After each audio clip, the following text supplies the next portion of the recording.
I am paying tribute to an artist who started the visual art movement known as pop art. You first saw his display of some of his artwork that he did on the Campbell's chicken noodle soup can in 1968.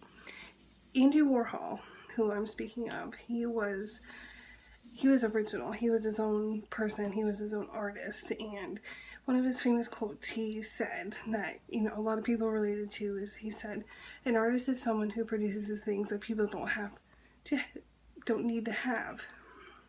Andy Warhol got a lot of positive feedback when his art really became popular in the 1960s. And even today's artists around the world appreciate his start in pop art.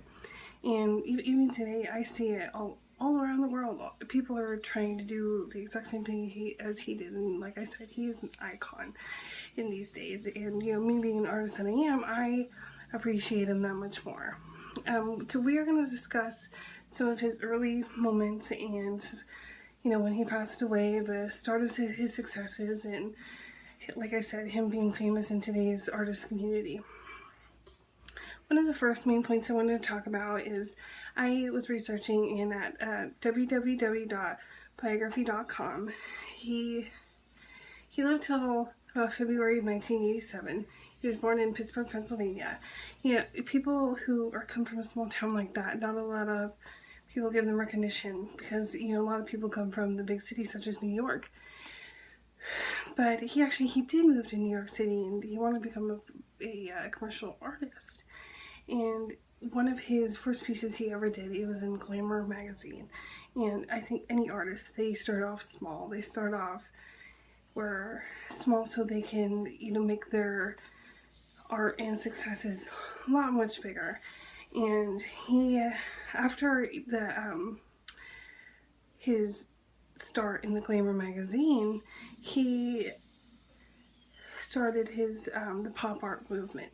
He did a picture of Elizabeth Taylor and Mick Jagger, and actually in 1964, in the can of Campbell's soup, it sold for $1,500. I mean, any artist who's going to take the time to sell their art to people and make that kind of money, it makes them feel incredible. I mean, I've done it. Not that much, but it is incredible. Another really good website that I thought was really awesome, it's the artstory.org. If you go to /Andy Warhol, the Coca-Cola painting was one of his second successes, because Campbell's soup and Coca-Cola were his favorite things to drink. Well, eat and drink. And next, after Marilyn Monroe died, she passed away in 1962, and he painted a painting of her right after, and it was a 3x3 square, and he painted that, and that, again, the bright colors, the complete detail of it, it made him and everyone in his community of art really appreciate what he's done.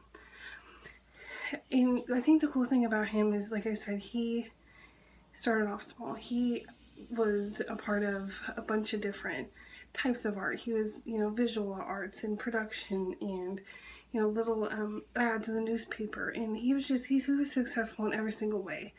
And before like I said, he started off strong before he passed away, and he made a big name for himself. And his name he's an icon all around the world. And I think any artist can relate to him. And I think for today and today's society, his name will continue to be a legacy all around the globe. And his name will always be spoke of. And through his successes, and one of the big ones he did in 1962 was the face of Elizabeth Taylor and Mick Jagger. So I will show you a couple photos of what he's done, and I hope you enjoy them. Thank you.